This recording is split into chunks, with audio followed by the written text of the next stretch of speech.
Hello and welcome back to Unbiased Magic Reviews. Today I'm going to be reviewing the Bias Pad by Scott Alexander. As usual, you guys can trust that this review is honest and unbiased because nobody sent this to me. I bought this myself. I'm reviewing it to help you make a better decision whether or not you should pick this up. So what is the Bias Pad? Well, this is an add a number pad. For $100, it's a very steep price, you can pick up this pad, and what you're gonna get is this. You're gonna get a little pad which looks like a little post-it note pad in a leather case. You're also gonna get a pack of extra post-it notes for refills, and you're gonna get a link to an instructional download, which is about an hour in duration, where Scott Alexander performs a couple of the routines. He teaches you 4 routines that you can use the Bias Pad for. As usual, I'm going to give you guys my initial impressions. I'm also going to do a head-to-head comparison with what I consider to be the best add a number pad that you can buy, which is Howard Schwartzman's Super Mento Pad, which this one you can pick up from Stephen's Magic Emporium for $75. As of the time of me making this video, this is still available at this time. So I'm going to do a comparison with this, and I'm also going to give you guys some other options that you may find to be a lot more economical, and depending upon what you're looking for, you may like those even more. So my initial impression of the Bias Pad was I bought it because I liked the small size, because this looked like the type of pad I could use for walk around mentalism, close-up mentalism, which is what I primarily perform. And I have to tell you guys, it does work really well for that. There are some negative things about it. I'm gonna tell you about that, but the positive things about it is 1, it fits in the pocket easily, which is what I like. And 2, it's super easy to refill the post-it notes, because any post-it notes will work to refill this. So once you have this, pretty much you're not gonna have to buy anything else with this, which is really a good thing, except for post-it notes, obviously. So in terms of examinability, no one's really gonna actually notice anything. It really does look like it should, so you're not gonna have any issues with that.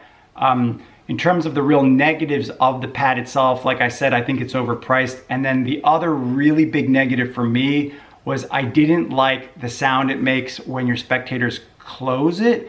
And Scott Alexander himself kind of glosses over this, but if you listen to how it sounds when it closes, just listen. That I didn't like. So because of that, it has forced me to have to perform with it a little bit differently, which is when I go around, I hold it in my hand like this. I have like the first spectator write something, when my head turned, go to the second spectator. When they're done writing what they need to write, I just close it myself like this. And you can see it didn't make any sound at all, because I closed it myself. The big issue is this, is that, you know, your spectators aren't gonna close it that way. They're not gonna close it slowly. They're gonna close it fast. And you can see, listen to the difference. You can just hear it. It's very loud. It's very suspicious. I didn't really like that at all. So that's a really big negative. And for you, that may be enough that you say, I'm not gonna buy that. It's really not worth it, just to tell you guys. So when I do it, the way I've gotten around that is that I close it like this in my hand, like that. And so that way it doesn't make a huge clicking noise. That being said, that's the really other big negative aspect about it, but I really do like how small and portable it is. So in terms of the routines that you're gonna learn, the first routine on there is called Shell Shocked, and you might have seen this if you watched the Penguin Holiday Spectacular from 2018, where Scott Alexander performed it as the first effect on there. It's his take on the classic add a number routine. He has a container where he pours out some sand. He asks the spectator how many grains of sand they think it is. They write down a number. He pours out more sand, has somebody else come up with another number. Eventually he transforms the sand into shells, and as a kicker, when they add up all those numbers, it matches a prediction that he has had on display the whole time. And that is his take on the add a number plot, and it is a stage routine. One that I wouldn't perform, but some people might like that. The second routine on there is called Funny Time, and this is a routine that belongs to Nate Cranzo. Scott Alexander teaches the routine to you. You also do get to see it performed as well. in front of a live audience. And the real big difference here is that he's using the bias pad. Nate Kranzo himself put out the easy add a number routine where he didn't use an add a number pad, he just used business cards. And I think that was $30. I would recommend that you guys don't pick that up because I don't think it's worth $30. That's just what I think.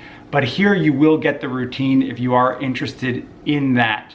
The third and fourth routines that you're gonna learn here are from Colin McLeod, and they're probably the better routines on here. The first one's called Memory Stealer, and that is a routine where you're using the bias pad as a Q&A device. I thought that the handling and the tips of that were very clever, and I could see myself using that routine with any add a number pad because it definitely does play big and it definitely does help in terms of using it as a device for Q&A. The last routine that you can learn on there is called the baby gag. And this is a traditional type of mentalism routine. You've probably seen it before. If you have the digital force bag, which is the digital force bag app, if you have that, then you've probably performed the baby gag routine. I think that Bill Abbott also put out a routine similar to it, where you have, in this instance, you have a couple of different spectators. Think of a couple of celebrities, they write them down on the pad, you hand the pad to another spectator, they choose one of the celebrities, and then you have an envelope with a picture in it, and you take out the picture and it's a baby picture of the celebrity. As a kicker, you turn the picture around and now it's the adult picture of the celebrity. So that's like the traditional type of baby gag routine. So I thought the routines overall are pretty good. The teaching is really good. So Scott Alexander does go over them in detail slowly. And I think that you will probably end up using one or more of these routines with some type of add a number pad. So let's compare this pad with the Super Mento Pad, okay? One other thing I am gonna mention before I get into that, there are some additional tips that Scott Alexander does give you, which I thought were good, especially because he gives you one tip on how to keep this open so it doesn't accidentally close in the hands of the spectator. And I thought that was really good. That was an excellent tip that he gives you. Now, the really big difference between this and the Super Mento Pad is when you close this one, the spectator closes this one, you get this sound, which I didn't like. Now the Super Mento Pad, right? If I close the Super Mento Pad, right, now listen to the difference here. I'm just gonna let it shut.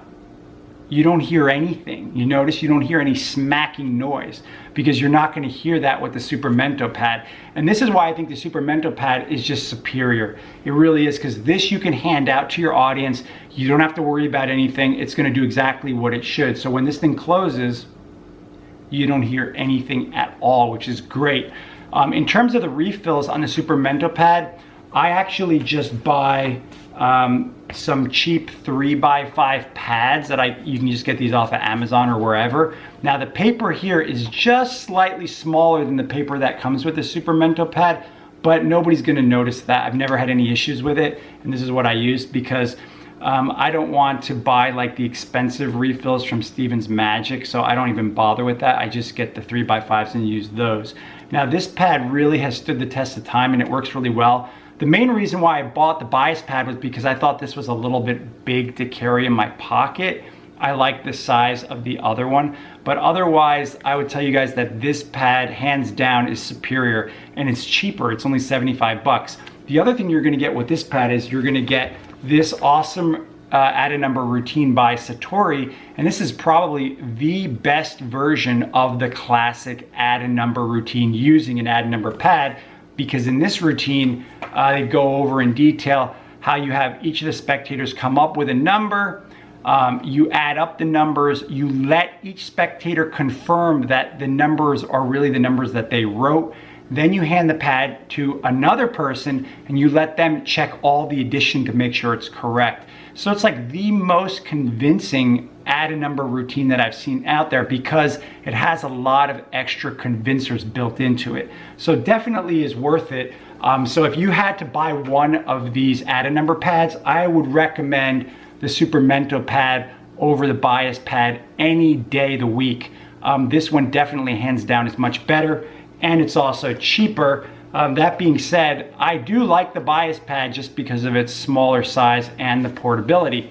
Now, if you're interested in other add a number type routines, I'm going to give you guys some other tips about that. So I like Scott Creasy's Totally Awesome Close Up. That's a routine that he put out there, and I really like that one a lot. I think you could still pick this up from Penguin Magic for 20 bucks, and this is all you need to perform it. Is you just need some double blank business cards and you're good to go. The really nice thing about Scott Creasy's routine is you can perform it for one or more spectators, and the really nice thing about it is that the spectators are the ones that come up with the answer. Instead of you predicting the sum of a number, here on your cards you have a bunch of numbers written, and you have the spectators themselves come up with the actual sum or the total, and then you let them add up the numbers in their phone calculator, and it matches perfectly. It's very easy to perform. There literally is like no sleight of hand. It's super basic, and it gets huge reactions. I've always had good experience with this routine. This is why I recommend it to you guys to check it out, and it's only $20. Definitely worth picking up, because this is the type of routine I've gone back to over and over again, and so will you, which is why I mentioned it to you. Now, if you're on a real tight budget and you want to learn how to make your own add a number pad, but you don't want to shell out a lot of cash, you can check out Steve Pellegrino's ebook, which was called Add a Number Collection. You can pick that up from library.com. I think it's only $8. And there you're going to learn 2 methods for making your own add a number pad. One method uses index cards. The other method uses the small spiral bound Mead notebook. So it's very informative and very useful. And for those people that are looking for an economic option, I definitely would recommend that to you guys. And then finally, the last thing I was going to tell you guys about in terms of add a number routines or whatnot, if you are curious, the routine that I use most commonly, that's add a number type routine, although it doesn't use any numbers. I learned it from Dick Zimmerman's book called The Dangle Book, and in there's a routine where what he does is that you have the spectators you have one spectator write down 4 letters, just 4 random letters that they come up with. You go to another spectator, you have them write down 4 random letters. You go to a third spectator and you have them write down a couple random letters. And then you hand the pad to another spectator and you have them come up with a word using those letters. And then you mentally read their mind. The main reason why I like it is because you don't have to have anybody add any numbers, although it is similar to like an add a number type plot in that way. Because people in general don't like math and they don't like to add numbers. But it's a lot more amazing, interesting when somebody's just coming up with a random word from just letters that people randomly came up with, and that you can read their mind and tell them the word that they're thinking of. The routine is really clever, and it has some nice ideas there. So if you can pick up or find the Dangle book, definitely you're really gonna find that useful. And that's the routine that I use most commonly with any of these add a number pads. I thought I would just mention it for those people that are interested. So summing up, I would recommend that if you're interested in a very small portable version of the add a number pad, you may be interested in the bias pad. I would rate this as 3 out of 5 stars, and the main reasons are because I thought it was overpriced and I really didn't like the locking mechanism, which is really loud. I don't like this. I really didn't like that. But like I mentioned to you guys, you can get around that with just a little bit of handling yourself. And if you close it yourself, you're not gonna hear that sound, as you could see. That being said, a lot of people probably won't like that and think that it's overpriced. But I do use it and I do like it. So this is my honest and unbiased review of this bias pad. If you guys have any questions or comments, please just leave them below. If there's anything you want me to review, please also leave me a comment. Thanks so much, guys, for checking out my reviews, and I'll see you on the next review.